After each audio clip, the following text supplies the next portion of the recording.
그 우리나라 법에 그 공무원 품위유지 의무조항이라는 게 있습니다.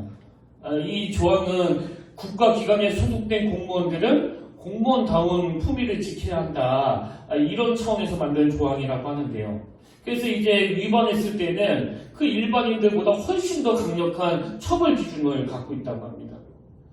제가 이런 법이 있다는 걸 알고 나서 좀 궁금해졌습니다. 공무원들은 과연 이런 법에 대해서 어떻게 생각을 할까? 제가 짐작해 보니까요. 뭐 이런 법이 좀 불편하기도 하겠지만 어떤 면에서는 이게 공무원들에게 엄청난 긍지를 가져다 주는 거 아닙니까? 그만큼 기대가 많고 그만큼 하시는 역할들이 중요하니까 이런 품위도 지켜야 된다. 그래서 이 품위 유지 의무 조항이 있는 거 아니냐. 그런 맥락에서 저도 이제 목회자이다 보니까요. 제가 목사가 된 이후로 늘 마음에 품고 있는 그 영어 단어가 하나 있습니다. 그 dignity라는 단어인데요. 이 단어는 품위, 위험 이런 뜻을 가지고 있는데 여러분 공무원들에게 품위 유지 의무 조항이 있다고 한다면 저를 위시해서 말씀을 전하는 모든 목회자들도 마찬가지라고 생각해요. 그래서 저는 고린도전서 14장 40절 모든 것을 품위 있게 하고 질서 있게 하라. 세번역으로 보니까 모든 일을 적절하게 하고 질서 있게 해야 합니다. 그 과유불급이라고 그저 모든 일에 절제하고 모든 일에 욕심을 내려놓기 위해서는 먼저 나에게 하나님의 종이라는 이 존재로서의 품위가 있어야 된다. 그런 생각을 하는데요. 그래서 제가 그 후배 목사님들에게 가장 많이 강조하는 것 중에 하나가 이겁니다. 목사가 무엇으로서 성도님들에게 말씀을 전할 그 명분을 얻을 수 있겠느냐. 하나님이 아무 자격이 없는 우리들한테 이런 놀라운 권한을 주셨다면 거기에 걸맞는 품위, 이 디그니티가 있어야 된다. 그렇기 때문에 목회자가 그 소탕 대신하는 건 그건 독약이다, 독약. 그래서 저는 늘 이 목회자로서의 이 품위를 지켜야 된다는 생각을 하고 있는데요. 사실 이건 뭐 저 같은 목회자들에게만 해당하겠습니까? 그 놀라우신 예수 그리스도의 은혜로 변화된 모든 크리스찬들에게 필요한 게 저는 바로 이 품위라고 생각하는데요. 그러면 우리가 이 지켜야 될 이 품위가 뭐냐? 에베소서 5장 8절에 보십시오. 너희가 전에는 어둠이더니 이제는 주 안에서 빛이라. 이제는 주 안에서 빛이라. 빛의 자녀들처럼 행하라. 이게 디그니티라는 거예요. 이게 우리가 지켜야 될 존재에 걸맞는 품위라는 겁니다. 뭐 우리 존재가 그 세상 사람들에게 머리가 엄청 똑똑하더라, 엄청난 실력을 가지고 있더라, 이것보다 중요한 거는 예수 믿는 사람들을 보면 어떤 품위가 있어. 품위가. 여러분 사람들이 공무원들에게도 품위 유지를 요구하고 있다면 변화받은 우리야 당연히 이런 마음의 기도 제목이 필요한 거 아니겠습니까? 그래서 오늘 제가 이 말씀을 가지고 다시 한 번 더 살펴봐야 되겠다고 생각한 이유는요. 본문에 나오는 이 광인의 모습 속에서 귀신들이 우리에게 뭘 빼앗으려고 하는지를 알 수 있기 때문이에요. 자, 5장 5절에 보면 지금 귀신 들린 광인을 이렇게 묘사합니다. 밤낮 무덤 사이에서나 산에서나 늘 소리 지르며 돌로 자기의 몸을 해치고 있더라. 여러분 결국 이 귀신이 노리는 것은 인간으로서의 존엄성, 이것도 디그니티거든요. 인간으로서의 이 존엄성을 빼앗아 버리는 거예요. 그런 의미에서 저는요, 저의 앞으로의 그 노년기를 생각하면서 그 꿈꾸는 게 하나 있습니다. 제 노년기의 그 꿈이 뭐냐? 저는 정말 제가 나이가 들면 들수록 추해지지 않기를 원합니다. 뭐 나이가 들면서 그 피부도 옛날 같지 않고 머리도 뭐 흰머리 검은 머리 막 뒤섞여 있고 지금 이 젊은 시절의 아름다움을 유지할 수 없다고 하더라도 이건 내가 어떻게 할 수 없다고 하더라도 내 영혼만큼은 나이가 들수록 정말 아름다웠으면 좋겠다.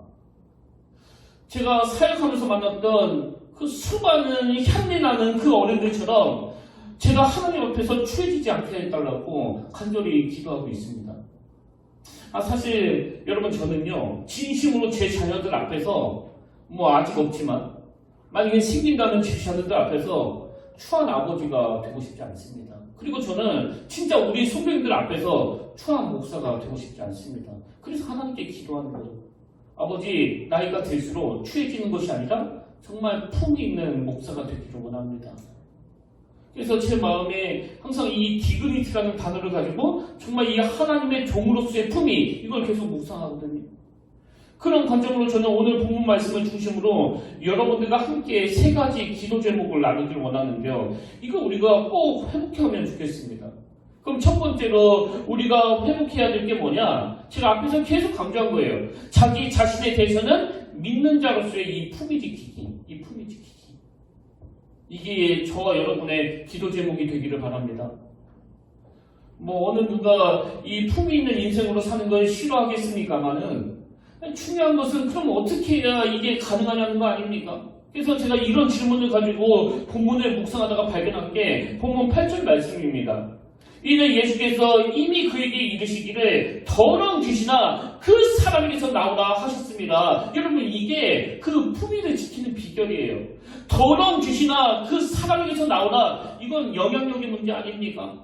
그 더러운 귀신의 다스림 안에 있으면 휴해질 수밖에 없는 거거든요. 여러분이 잘 아시는 그 에베소서 2장 2절 3절을 보십시오.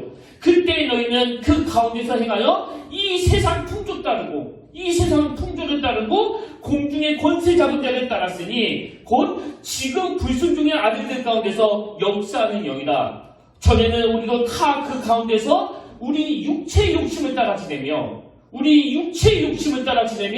육체와 마음에 원하는 것을 하여 다른 이들과 같이 본질상 진노의 자녀였더니.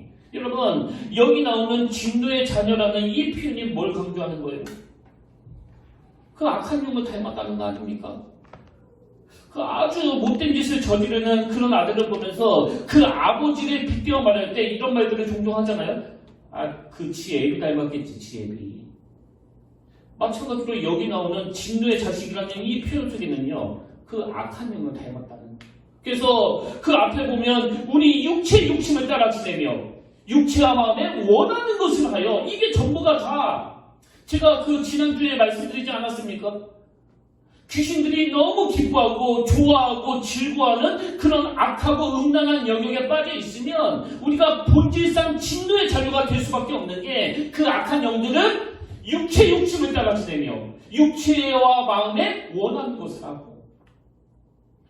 여러분, 제가 목회자로서 어떤 경우라도 이 디그니티를 지키기를 원합니다. 그렇게 기도하지만 끊임없는 탐욕과 끊임없는 마음의 어떤 분노를 가지고 살아가면은 저도 그 악한 영을 닮은 목사가 될 수밖에 없는 거 아닙니까? 그렇기 때문에 우리가 붙잡아야 될 말씀은 바로 그 다음 나오는 4절 5절입니다. 긍휼이 풍성하신 하나님이 우리를 사랑하신 그 큰 사랑으로 인하여 허물로 죽은 우리를, 그 다음 보세요, 그리스도와 함께 살리셨고. 여러분, 살려주시는데 그리스도와 함께 살리셨고. 이 흐름이 느껴지십니까? 왜 이런 표현을 썼을까요?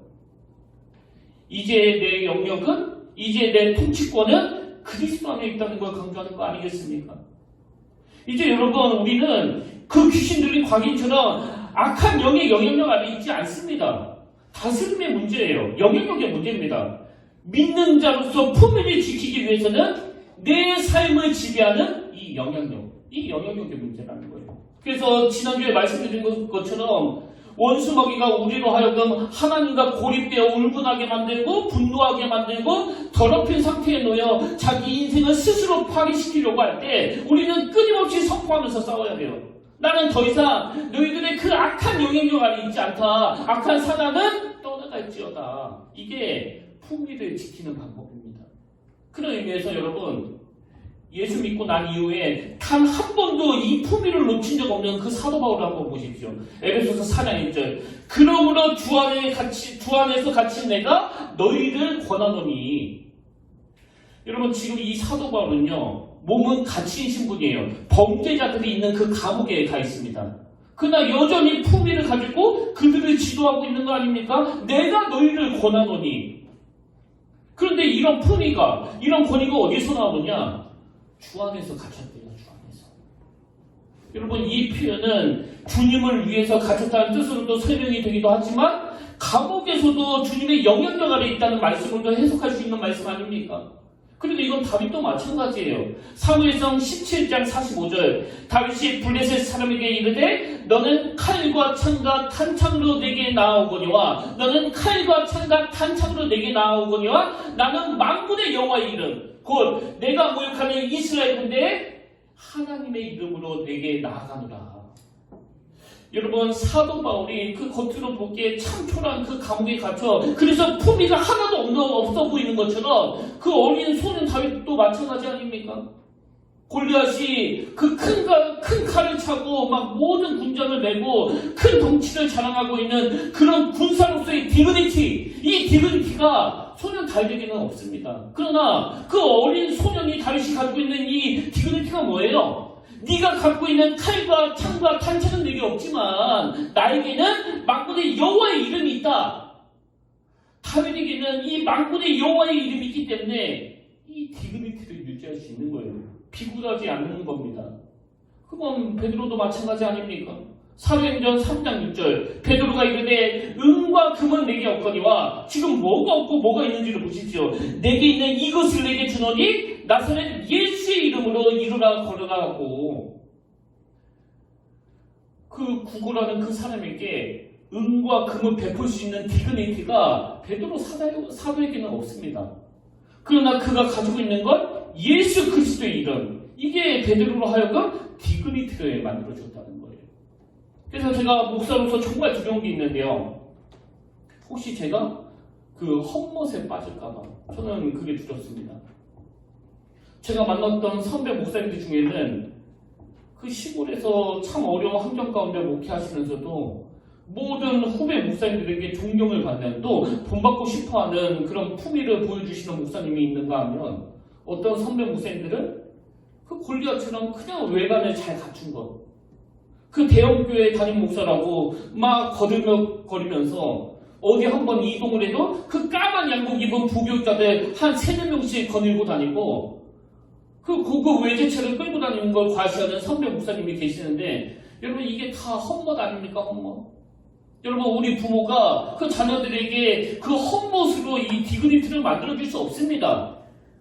모양새는 사도 바울이 감옥에 가 있는 것처럼 볼품이 하나도 없는데 모양새는 그 어린 다윗이 엄청난 무기를 들고 나오는 그 골리앗 앞에 그냥 돌멩이 몇 개 들고 나가는, 그래서 권위가 품위가 하나도 없어 보이는 그런 초라한 상태지만 그러나 그에게는 만군의 여호와의 이름, 그 이름이 이 어린 다윗을 품위 있는 용사로 만들어 주었던 것처럼 여러분 그런 헛멋에 빠지지 않기를 원합니다. 우리가 두려워해야 되는 것은 바로 이 헛멋에 빠지는 일이에요. 그런가 하면 우리가 회복해야 될 그 두 번째가 뭐냐? 첫 번째가 자기 자신에 대해서 품위를 지키는 것이라면 두 번째로 타인에 대해서는 예수님의 한 사람 철학을 장착하자는 겁니다. 예수님의 한 사람 철학. 제가 본문을 묵상하다가 주목하게 된 포인트가 이겁니다. 5장 1절 예수께서 바다 건너편 거라사인의 지방에 이르러, 지금 오늘 본문 말씀이 5장 1절부터 20절까지 유지가 되거든요. 그래서 이 말씀의 첫 시작이 예수께서 바다 건너편 거라사인에 가시는 것으로 시작이 되는데요. 제가 주목하는 건 20절까지의 이 본문 말씀이 다 끝나고 그 다음 21절이에요. 자, 21절을 보십시오. 예수께서 배를 타시고 다시 맞은편으로 건너가시니 큰 무리가 그에게로 모여들거늘 이에 바닷가에 계시더니, 지금 여러분 이 말씀의 시작이 예수님이 바다 건너편으로 가시는 것으로 시작해서 그 말씀이 끝나자마자 도로 배를 타러 이 건너편으로 가시는데요. 여기서 우리가 뭘 알 수 있는 겁니까? 그렇게 귀신 들려가지고 온 세상 사람들이 그냥 다 기피하고 초라하기 짝이 없는 그 광인한 사람 만나주시기 위하여 주님이 거기까지 가셨다는 거 아닙니까? 그리고 그 과정에서 여러분 아시지만 얼마나 많은 고생을 하셨습니까? 제가 얼마 전에 그 마가복음 4장 말씀을 전하면서 제자들이 이곳까지 오면서 겪었던 그 풍랑은 그 훈련 차원이라고 말씀을 드렸지만요. 어쨌든 그 과정에서 예수님이 겪으셔야만 했던 이 대가지불이 얼마나 큰 거냐고요. 이게 저에게는 감동이 되는 겁니다. 아니 여러분, 세상에 어떤 지도자가 이 한 사람을 위해서, 그래서 여러분 목회자가 이런 말 하면 안 되겠습니까? 나보고 그 한 사람 만나러 거기까지 가라는 거야? 그래서 여러분 한편으로 교회가 막 커진다는 건요, 하나님 앞에서 굉장히 두려운 일이 될 수 있습니다. 왜? 사람 숫자가 많아지면 많아질수록 이 한 성도의 존재는 굉장히 작아지기 때문에. 근데 여러분, 이런 한 사람 철학으로 무장한 주님에 반해서 오늘 본문에 등장하는 이 마을 사람들 한번 보십시오. 이 마을 사람들이 귀신 들린 광인에게 취한 조치는 딱 하나예요. 격리. 자, 3절입니다. 그 사람은 무덤 사이에 거처하는데 이제는 아무도 그를 쇠사슬로도 맬 수 없게 되었으니, 이 말씀을 우리가 뭘 유추해 볼 수 있는 거예요? 그 마을 사람들이 그를 묶어서 내쫓아 버렸다는 거예요. 격리시켰다는 겁니다. 그리고 그게 그 광인으로 하여금 얼마나 많은 그 울분을 빠뜨리게 했겠습니까? 그러면 저는 이 마을 사람들의 모습을 보면서 한 가지를 더 발견하는데요. 이 마을 사람들의 모습에서 뭘 발견하느냐? 여러분, 그들은요, 주님이 가졌던 이 한 사람의 소중함보다는 돼지가 가져다주는 그 유익인 이 재물이 더 소중했습니다. 자, 보면 11절부터 한번 보십시오. 마침 거기 돼지의 큰 떼가 산 곁에서 먹고 있는지라 이에 간구하여 이르되 우리를 돼지기로 보내어 들어가게 하소서 하니, 허락하신대, 주님이 허락하셨습니다. 허락하신대 더러운 귀신들이 나와서 돼지기로 들어가매 거의 2,000마리 되는 떼가 바다를 향하여 비탈로 내리다라 바다에서 몰사하거늘. 그리고 그 결과를 그 마을 사람들에게 전해 들었는데요. 16절 17절 이에 귀신 들렸던 자가 당한 것과 돼지의 일을 본 자들이 그들에게 알림해 그들이 예수께 그 지방에서 떠나가시기를 간구하더라. 여러분, 그들이 지금 고침받은 그 한 사람의 영혼이 소중했다면, 그리고 그 일을 행하신 예수 그리스도의 귀함을 깨달았다면 지금 떠나시려는 주인도 붙잡고 못 가게 말려야 되는 상황 아닙니까? 그런데 그 마을 사람들의 관심은 그 고침받은 한 사람의 소중함보다는 온통 그 돼지를 잃었다는 거. 오래전에 제가 무슨 시사 프로그램을 보는데요. 이제 어느 지역에다가 그 장애인 학교를 세우려고 하니까 그 인근 주민들이 막 격렬한 반대운동을 벌였다는 거예요. 상승을 초월하는 그 반대운동이 일어났습니다. 왜 그렇게 반대했을까요? 뭐 대놓고 이야기하더래요. 장애인들이 들락거리면 그 집값 떨어진다. 한 영혼에 대한 소중함보다는 그저 집값 떨어질까 봐. 여러분, 집값 떨어진다고 장애인 학교를 반대하는 그 지역 사람이나 지금 한 사람이 고침을 받는데 돼지가 그만큼 희생되어야 하느냐고 항변하는 그 마을 사람들이나, 이게 다 그 세상의 가치관 아닙니까? 그렇다면 오늘 우리는 어떻습니까? 한 2년 전에 막 코로나가 창궐하고 있을 때 제가 말씀 시간에 우리가 지금이야말로 그 미자리 교회를 섬길 때라고 그렇게 설교를 하니까 제 설교를 들은 사람들 10명 중에 한 7, 8명은 저한테 와서 그런 이야기를 하는 거예요. 아니, 목사님, 그 교회도 힘든데 지금 이 교회가 미자립인데 누가 누구를 돕느냐고. 물론 저를 걱정해가지고 하시는 말씀이겠죠. 근데 저도 사실 저를 아끼는 많은 분들이 그런 이야기를 하시니까 걱정이 좀 되는 거예요. 불안한 겁니다. 이러다가 정말 우리 교회가 더 힘들어지는 건 아닌가. 심지어 지방의 어떤 목사님은 저한테 전화하셔가지고, 아니, 지금 우리 교회도 안 하고 있는데 목사님 교회만 선교한다고 한다면 지방에서 우리 교회가 무슨 꼴이 되겠습니까? 그 선교 안 했으면 좋겠습니다. 솔직히 저와 여러분 중에 나는 예수 믿고 이 문제가 다 해결이 됐다, 이런 분 계십니까 혹시? 그리고 저는 또 그게 완전히 해결이 됐습니까? 여러분, 그 마을 사람들이나 저나 이 죄성을 가진 본능은 한 영혼의 귀함보다는 여전히 내가 잘 되는 거, 내 교회가 잘 되는 거. 그래서 돼지떼가 희생되는 걸 보고 예수님 제발 좀 가주세요, 이게 인간이 가진 죄성이라고 한다면 저와 여러분은 어떻게 해야 될까요? 싸워야죠. 내 안의 죄성과 이 피 흘리기까지 싸워야 되죠. 아니, 예수님이 그 한 사람의 철학을 가지고 계시는데 어떻게 교회가 그 미자립 교회를 도와준다고 망할 수가 있겠냐고요. 그래서 여러분, 미자립 교회 성경 헌금은요, 하나님이 우리 교회에 주신 너무나 고귀한 훈련 도구고 선물인 줄로 저는 믿습니다. 그냥 방치하시면 안 됩니다. 사실 이것 말고도요, 하나님의 교회를 파하려는 그 악한 사단의 공격은 뭐 오늘도 끊임없이 얼마나 무섭게 쏟아지는지 모릅니다. 그 중에 하나가 바로 이 이념 공격이에요. 이념 공격. 지금 교회들마다 코로나 전후로 해가지고 교회 안에 이 이념이 들어와 막 분열하고 싸우고 그래서 교회를 떠나가는 이런 일들이 지금까지 계속되고 있는데, 여러분 예수님의 그 한 사람 철학을 생각하면요, 목회자가 뭐 이념 때문에 교회를 떠난 사람 어쩔 수 없는 거 아니야? 이렇게 얘기할 수 있겠습니까? 언젠가 누군가 저에게 무슨 정치인을 욕하고 무슨 대통령을 욕하면서 어느 한쪽 편을 들어야 된다고 막 열변을 토하셨는데, 그때 제가 무슨 말씀을 드렸는지 아십니까?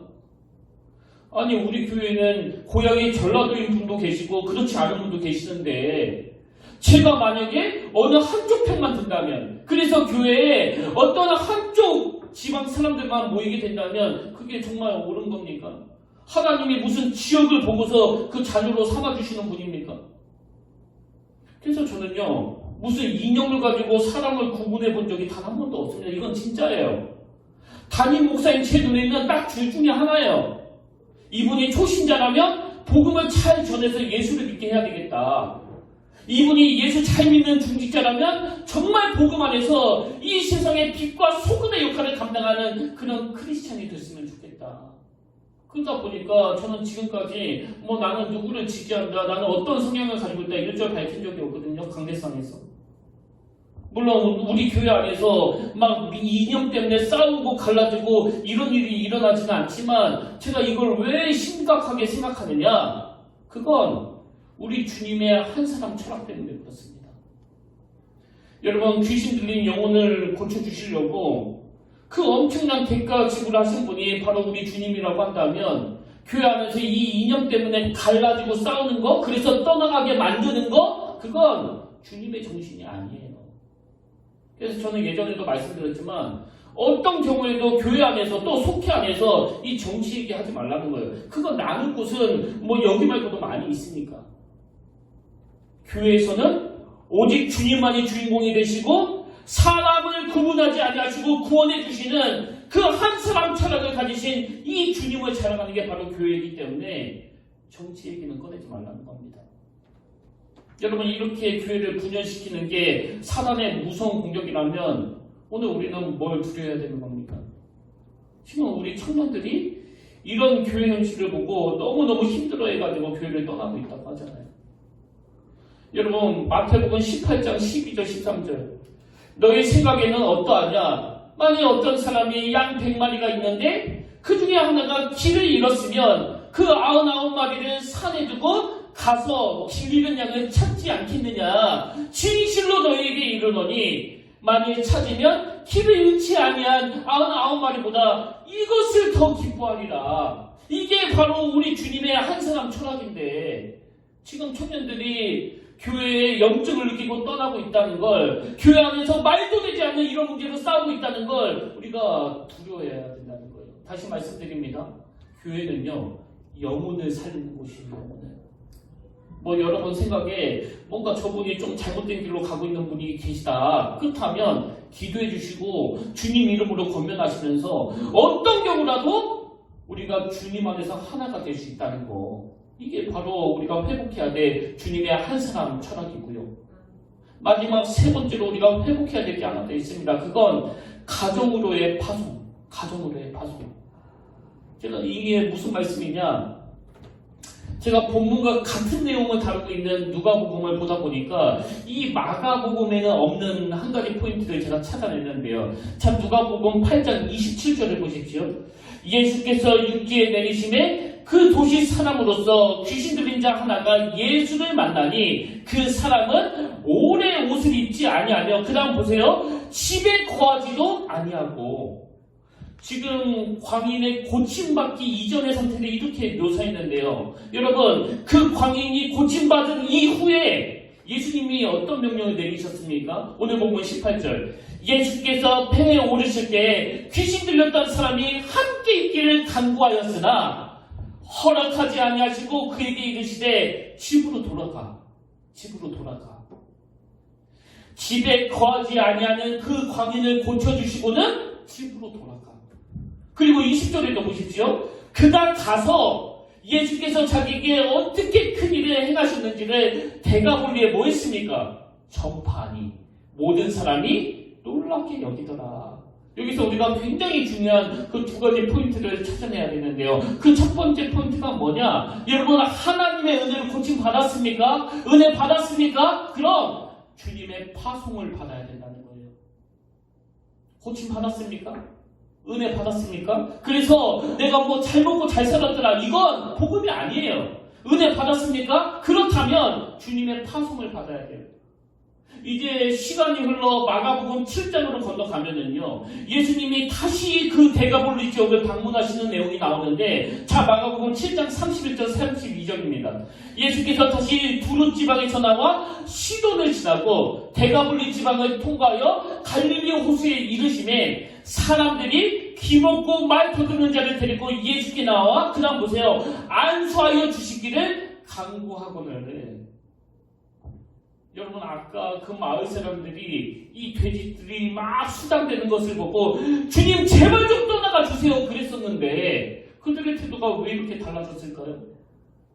왜 이렇게 태도가 달라졌다고요? 20절에서 그 고침받은 광인이 데가볼리에서 예수님의 능력을 전했기 때문이에요. 다시 말씀드립니다. 여러분, 하나님의 은혜를 받았습니까? 그리고 육신의 질병이든 마음의 질병이든 고침받았습니까? 그러면 주님의 파송을 받아야 돼요. 그리고 이게 첫 번째라면 두 번째 메시지는 뭘까요? 파송을 받아야 되는데 그 광인이 어디로 갔습니까? 자기 동네예요. 자기 집입니다. 자, 19절을 다시 보십시오. 그에게 이르시되 집으로 돌아가 주께서 내게 어떻게 큰 일을 행하사 너를 불쌍히 여기신 것을 내 가족에게 알리라. 그런 의미에서 오늘 저는요, 은혜 받은 여러분들을 주님의 이름으로 선교사로 임명하고 파송하기를 원합니다. 그럼 어디로 파송하기를 원하느냐? 가정으로. 제가 5월 가족의 달을 시작하면서 일주일에 한 번이라도 그 가족들과 함께 모여서 식사했으면 좋겠다고 했는데요. 이걸 왜 하자고 했는지 아십니까? 바로 우리 예수님의 사역이 그 테이블 팔로우십이라고 이 식탁에서의 교제를 몸소 실천하셨기 때문이에요. 오늘 사단이 이 가정을 흩트는 여러 전략 중에 하나가 같이 밥 먹는 시간에 없애는 거 아닙니까? 근데 이걸 괜찮지 않은 겁니다. 매 주일 저녁에 가족들과 함께 식사를 할 때마다 우리 부모님들이 선교사로 파송이 되셔서 자녀들에게, 엄마에게, 아빠에게 어떤 하나님의 은혜가 임했는지를 알려주자는 거예요. 그게 바로 이 광인을 고쳐주신 하나님이 원하시는 일이고, 무너진 가정을 다시 회복시키는 유일한 대안인 줄로 믿으시길 바랍니다. 결론을 저는 이렇게 맺습니다. 이 세 가지를 놓고 기도하십시오. 자기 자신에 대해서는 하나님, 내가 믿는 자로서의 품위를 지키길 원합니다. 그리고 둘째, 타인에 대해서는 예수님의 한 사람 철학으로 무장되기를 원합니다. 교회 안에서 내가 가진 이념을 퍼뜨리지 마십시오. 내가 가진 그 이념, 그것으로 한 영혼이 이 교회를 떠나게 된다면 그 무게의 연자맷돌을 어떻게 감당하시겠습니까? 그리고 마지막 세 번째로, 고침받았으면 예수님의 파송을 받아야 되는데 가정선교사로 파송받으시길 바랍니다. 그래서 제가 오늘 설교 제목을 하나님이 다스리시는 가정 이렇게 잡았는데요. 이렇게 잡은 이유가 있습니다. 이 세 가지가 구현이 돼야 하나님이 다스리시는 가정이 되기 때문이에요. 저는 오늘 모든 가정들마다 이 세 가지, 여러분, 시간이 가면 갈수록 품위 있는 그리스도인들이 되시고 한 영혼을 불쌍히 여기시는 긍휼한 마음을 회복하시고 가정선교사로 파송해 가시기를 바랍니다. 우리 이 찬양으로 오늘 설교를 정리하면 좋겠는데요. 우리가 5월 첫 주에 불렀던 찬양입니다. 사철의 봄바람 불어있고 하나님 아버지 모셨으니 믿음의 반석도 든든하다. 우리 집 즐거운 동산이다.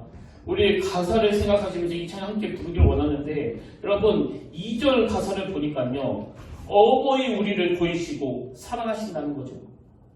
동기들 사랑에 뭉쳐있고 형제 자매들을 말하는 거죠. 그리고 기쁨과 소름도 같이 하니 한간의 초가도 천국이라. 또 3절 가사도 이렇습니다.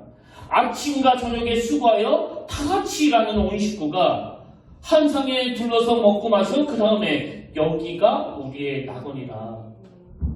지금 우리가 너무너무 만들고 싶은 가정을 이 2절과 3절에서 묘사하고 있는데 중요한 게 뭔지 아십니까? 이 모든 것을 가능하게 하는 결정적인 마스터키가 바로 1절에 나옵니다. 1절에 다시 보십시오. 사철에 본바람 불어있고 그 다음 보세요. 하나님 아버지 모셨으니. 하나님 아버지 모셨으니. 여러분, 하나님의 다스림을 받는 가정이 돼야 이 가세에서 일어나는 모든 아름다운 열매가 맺혀지는 줄로 믿습니다. 여러분, 가정이 반드시 회복될 줄로 믿습니다. 우리가 함께 이 찬양 부를 동안에 간절히 사모하십시오. 하나님, 우리 가정이 이렇게 되기를 소원합니다.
살아계신 하나님 아버지, 오늘도 그 주님의 은혜에 감격하고 감사하기를 원합니다. 그리고 오늘 주신 말씀 그대로 하나님, 우리 가정이 하나님이 다스리시는 그 가정이 되기 위하여 나 자신에 대하여 믿는 자로서의 이 품위를 지키는 인생이 되기를 원합니다. 취지지 않는 목회자가 되기를 원합니다. 하나님, 내가 주님의 다스림의 영역 안에 있을 때 세월이 가면 갈수록, 시간이 가면 갈수록 더 아름답고 윤택한 인생이 될 줄로 믿사오니 그 은혜의 길로 인도하여 주시옵소서. 그러나 하나님, 타인들에 대해서는 한 영혼을 소중히 여기시는 주님의 그 한 사람 철학을 회복시켜 주시기를 원합니다. 그 한 사람 철학이 내 안에 장착되기를 원합니다. 주님으로부터 은혜를 받았고, 주님으로부터 치유를 받았고, 주님으로부터 고침을 받았기에 저를 구속해 주신 그 은혜로 오늘 가정으로 돌아가 선교사로 파송받기를 원하오니, 아버지, 저를 파송하여 주심으로 말미암아 내가 만났던 예수 그리스도, 내가 누렸던 그 은혜를 그 식탁 자리에서 선포하게 하여 주시옵소서. 무엇보다도 우리 평택교회가 그 하나님의 은혜를 전파하는 교회가 되기를 원합니다. 우리들 심령 안에 이 아름다운 선교가 일어나도록 주님 날마다 간섭하여 주시고, 그 거치는 광야에서 외치는 소리로 살아갈 수 있는 능력을 모든 성도님들에게 덧입혀 주시옵소서. 그 능력으로 함께 하실 주님께 감사드리옵고 존귀하신 예수의 이름으로 간절히 기도드립니다. 아멘. 이제 우리 다 자리에서 일어나셔서 파송 찬양으로 이 땅에 하나님의 교회 부르심을 따라 일어나 이 찬양을 함께 부르길 원하는데요. 오늘 각 가정에 선교사로 파송받은 우리에게 딱 맞는 말씀이라고 생각을 해요. 우리 이 말씀을 기억하시면서 또 가사를 묵상하시면서 우리 힘차게 이 찬양 하나님께 올려드리길 원합니다. 이 땅에 하나님의 교회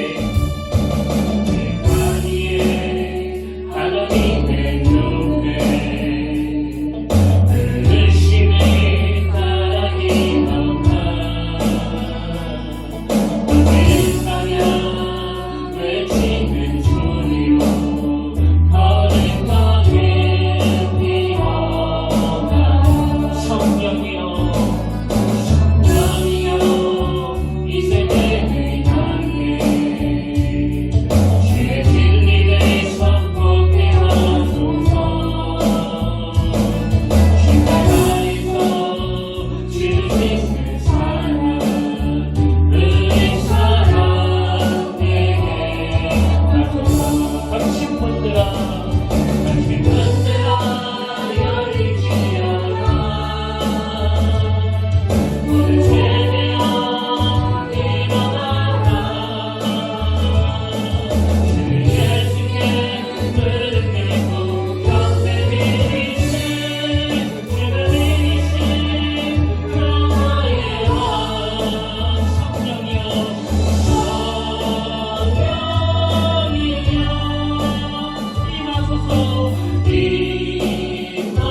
지금 가정에 어려움을 겪고 있는 성도님이 있다면 이 시간 치유의 역사가 일어나게 하여 주시옵소서.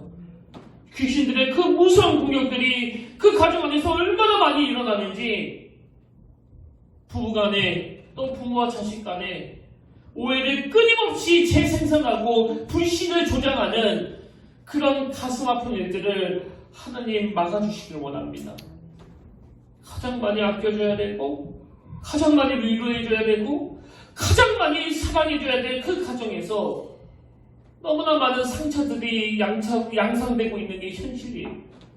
그러나 하나님, 우리 가정은 하나님의 다스림을 받는, 하나님의 통치하시는 가정이오니 먼저 우리 부모들이 은혜받고 치유를 받아 가정 선교사가 되게 하시고, 그 주님의 치유하심이 자녀에게 흘러가 그 가정이 낙원이 되는 놀라운 역사를 경험케 하여 주시옵소서.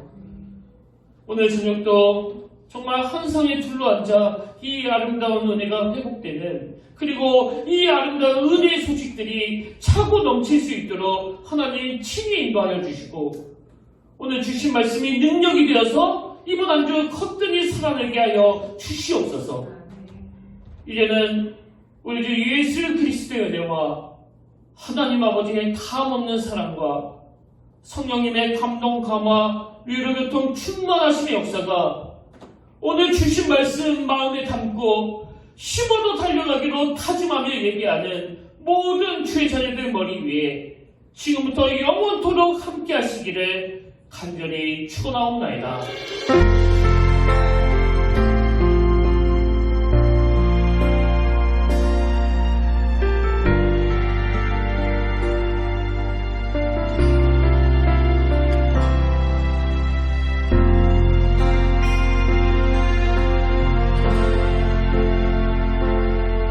지금 서 있는 이곳에서 높임을 받으소서. 내가 밟는 땅 주님